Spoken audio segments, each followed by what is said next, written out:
Rosemary, or Rosmarinus officinalis if you prefer the botanical name, is a pretty little bush from the Mediterranean. There's also a prostrate or weeping form, botanically Rosmarinus officinalis variety prostratus. Both types can be used in the same ways, as the only difference between them is the growth habit. Because it's from the Med, rosemary likes hot sunny positions with a bit of shelter, and does not like frost or cold wet winters at all. It grows best in poor, light, alkaline soil with good drainage which you've given ample lime. Remember that if you want to use rosemary medicinally, it's important that it is grown organically, so that its properties are not masked and you don't end up ingesting toxic ingredients such as pesticides by accident.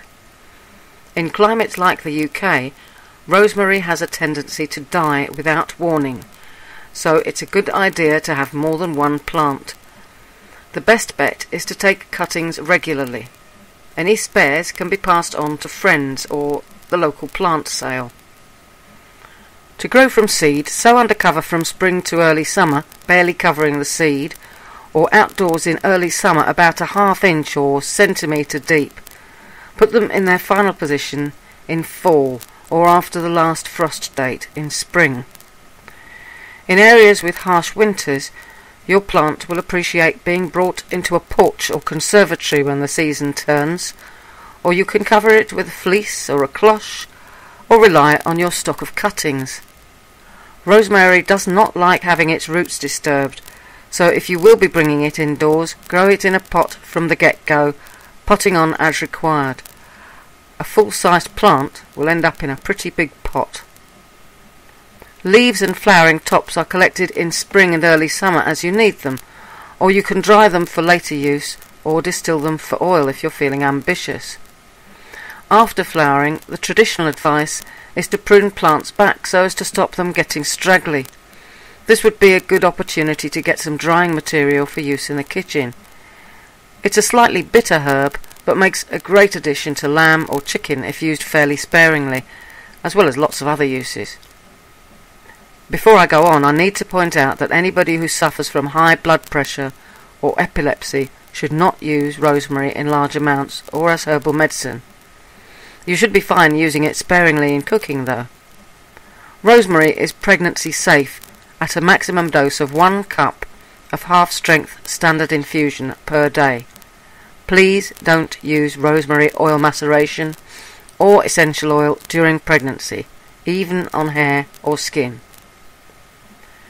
The normal way to use rosemary is as a standard infusion made from 3 to 4 teaspoons of fresh or 1 to 2 teaspoons of dried leaves steeped in 250 ml, that's 1 US cup or 8 fluid ounces of boiling water for between 15 minutes and 4 hours. Then you strain the herb off and discard it before using the infusion. You can add honey to make it sweeter if you prefer. Pregnant women should restrict intake of this infusion to no more than 1 cup a day, diluted half and half with water. This infusion is used for headaches, migraine, nervous exhaustion, depression, PMS, indigestion and other digestive problems including gallbladder disorders. You can also use the infusion as a mouthwash, as a final rinse for your hair to treat dandruff and as a hair tonic for dark hair. Blondes should use Roman chamomile for this instead. The same infusion can be used externally for muscle pain, arthritis, rheumatism and as a skin tonic.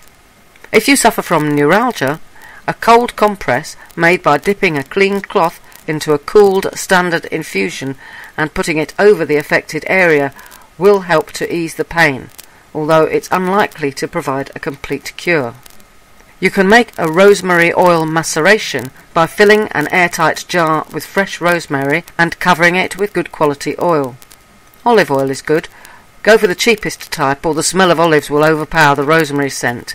Leave it on a sunny windowsill for a couple of weeks, shaking it every day, then strain it and store in dark-coloured glass bottles.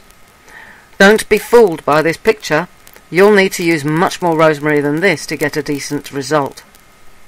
If you don't have time or you can't be bothered, the boring way to make a very similar oil is to use 100% pure rosemary essential oil at a rate of 1 drop to every 2 ml of carrier oil, or 15 drops to 1/8 US cup, or 15 drops to 1 fluid ounce.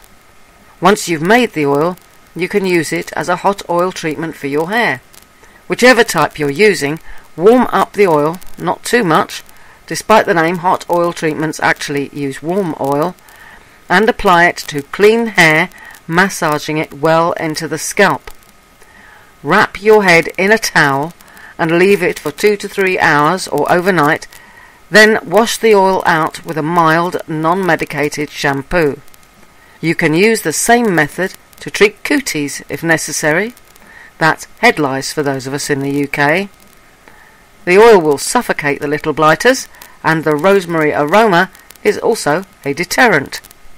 Moving on to aromatherapy, rosemary essential oil is not suitable for use by pregnant women, or by children under 6 years of age, or anyone suffering from hypertension or epilepsy. Rosemary essential oil is used in aromatherapy to stimulate the lymphatic system, for mental and physical fatigue, and to soothe osteoarthritis and rheumatism. It can either be used by adding a few drops to a hot bath, or mixed with a carrier oil as described already and massaged into the skin, but don't use it on inflamed areas. You could also use a muslin bag of crushed fresh herb in the bath instead of buying essential oil. The massage oil can also be used to help ease the pain of RSI.